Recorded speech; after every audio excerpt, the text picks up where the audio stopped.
Hi, my name is Lori Paul, and we're glad to have you here to learn a little bit more about Spanish immersion. We hope that through this video and through our parent meeting that we're going to have, that we can help you to understand better what Spanish immersion might be and if it's right for your child. So we have a few things to share about to talk through this.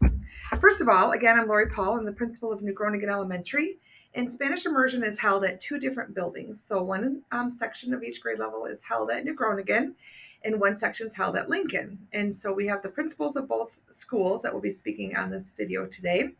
And also, I just want to make sure we acknowledge our superintendent, Dr. Brandy Lynn Mendham.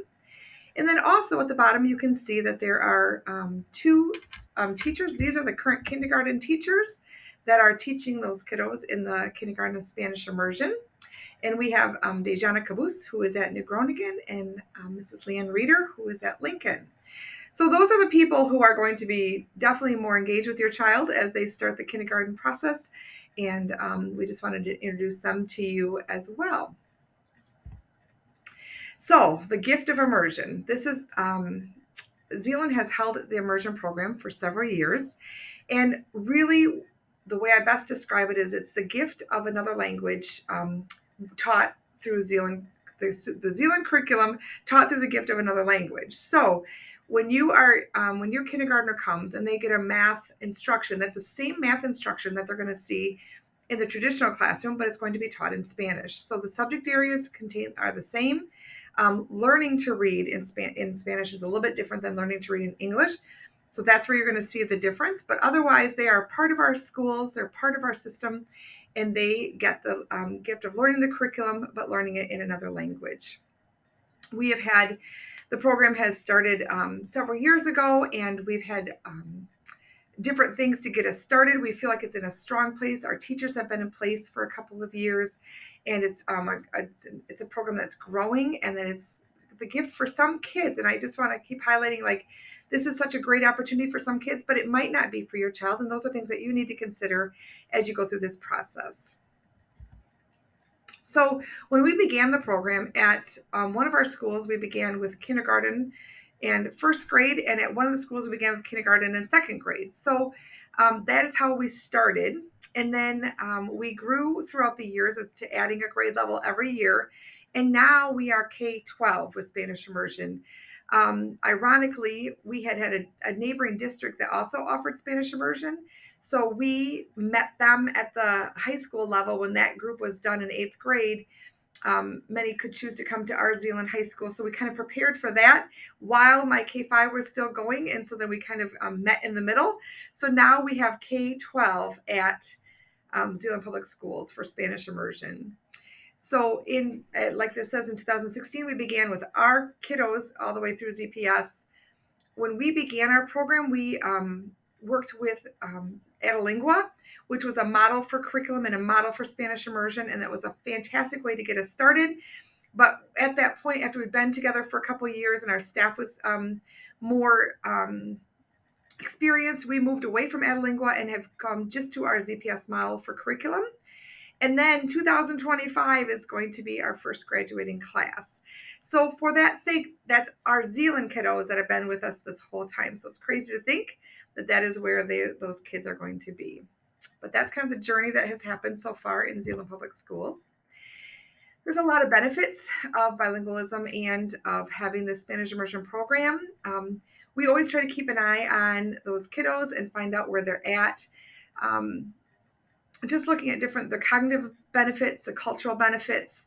Why might you be looking at Spanish immersion for your child? There might be various reasons why you may sign your child up for this. And I want you to know on our end, what we do is we really pay attention to, are they on track academically? Because we do have expectations for our kids to become fluent in Spanish, and we have expectations that they're continually fluent in English in their reading and their writing. So we don't dismiss that responsibility that we hold. So what we've done is we continue to keep an eye on. M-STEP is kind of a test that we can kind of keep an eye on to watch our Spanish immersion alongside their general ed peers or traditional peers. And we want to keep track of that. So I just want you to be aware that we do track my traditional classrooms and our Spanish immersion classrooms to make sure that their performance is pretty consistent. And what we found as we look back over the years is when we have a Spanish immersion. This came specifically from fourth grade a couple years ago, checking in on those, that when we check those traditional classrooms and their percentage of proficiency, that they're very consistent with their math in their with their peers, and the reading is either they're at their same with their peers, or they might be slower, slightly lower as a whole Spanish immersion group. But that typically has shown with research that they will catch up and be just as solid as the other peers are in eighth grade. Now, of course, it doesn't mean every child is below or above it. Just as a general statement, we want to make sure that our kids are staying consistent with their peers in English, because the step is given in English, and of course our instruction is done in Spanish. So we want to make sure that their cognitive and that their academic ability stays consistent in both languages. So what does immersion look like for your child if you choose to do this program? Because I think many of us are wondering, what does that mean? Are they going to be, do they have classes in Spanish? What does that look like?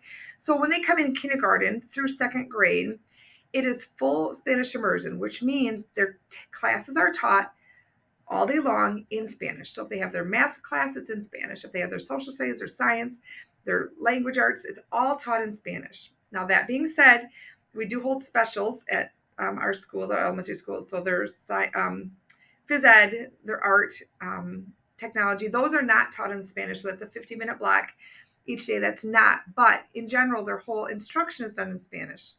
The other piece of that I want to explain is when your littles come into kindergarten, there is so much to that world that we just want to make sure you hear from us. Like when they come in that first month, it is just getting those kids safe and in school and making them feel comfortable. So of course, day one, they're not going to have their whole day taught in Spanish. I just want you to have that reassurance. And if there's ever a safety issue or a health issue, they will always pull those kids aside and make sure they're getting the full story from them in English to make sure that there's no miscommunication. But as a general statement, when the kids come in kindergarten through second grade, their classrooms are taught in Spanish. Now, starting in third grade, we start a content area in English. So it could be in third grade that they have social studies that's taught in the day in their classroom in English. To start that, they also have starting that grammar that doesn't translate into Spanish. So, for example, Spanish doesn't have contractions like I've or haven't. So that piece of an English language will be purposefully taught to make sure the kiddos understand what that is. So that grammar that doesn't automatically translate or cross over would be purposefully taught, and also a content area. And that grows as they go third through fifth grade.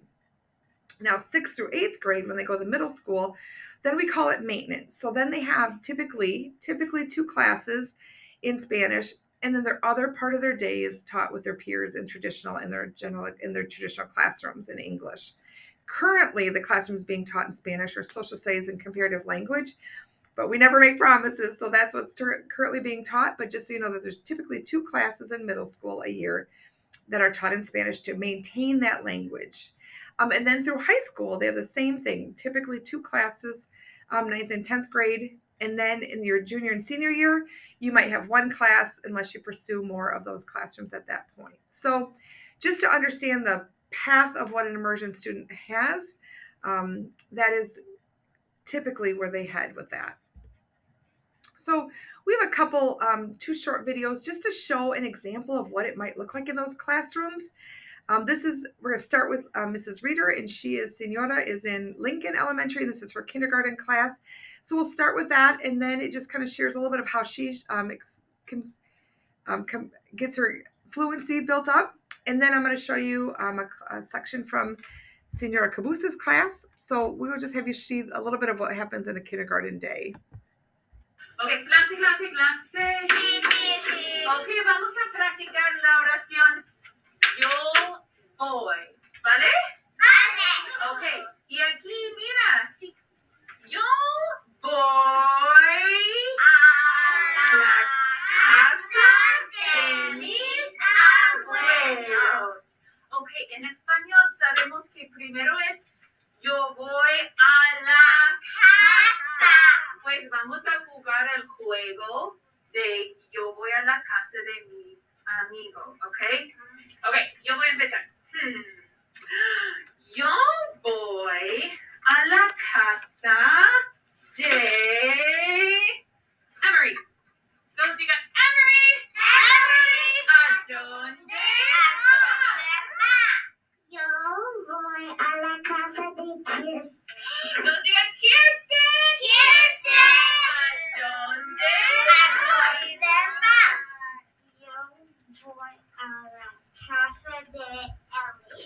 Okay, todos digan Ellie. Ellie. ¿A dónde vas?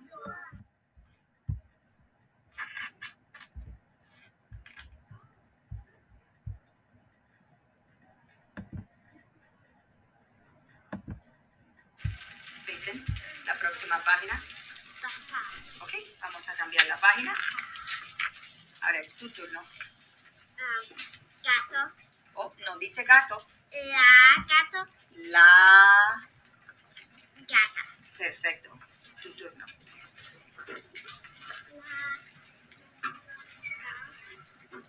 La ca. La caja. ¿Y qué es una caja?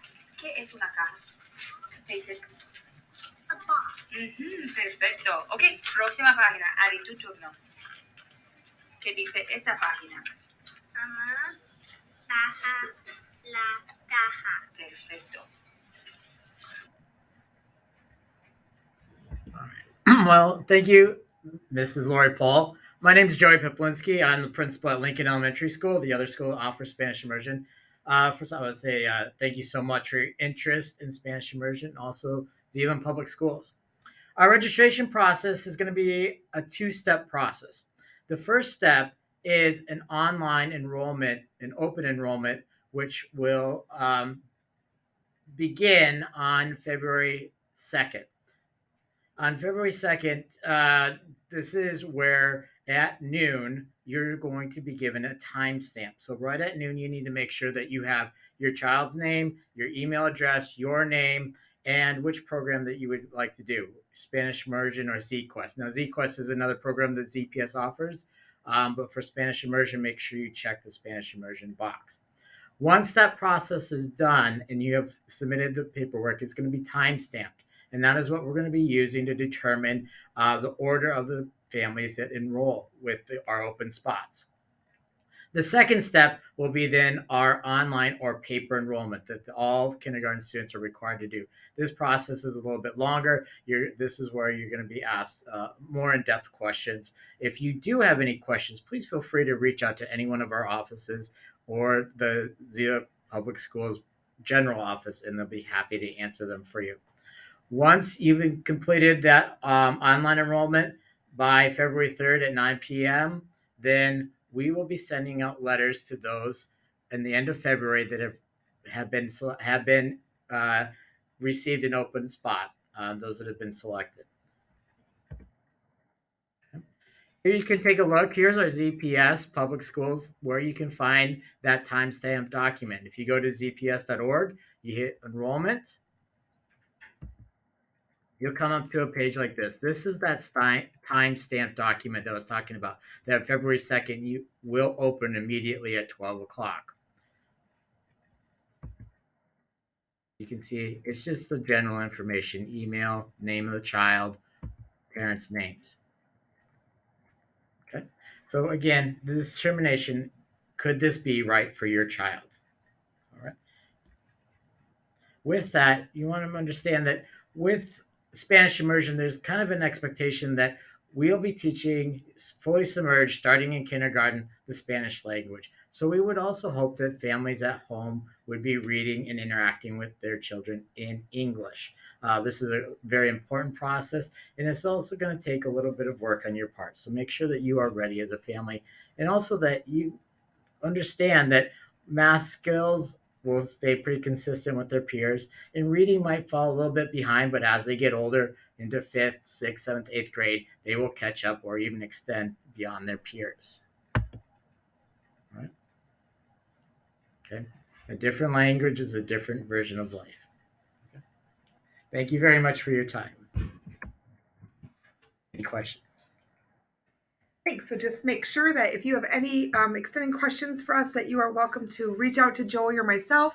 We want to make sure that we are here to help you to make the best decision for your child. Thanks for listening. We hope this was helpful. And again, if you have anything that we can help you with, please don't hesitate to reach out.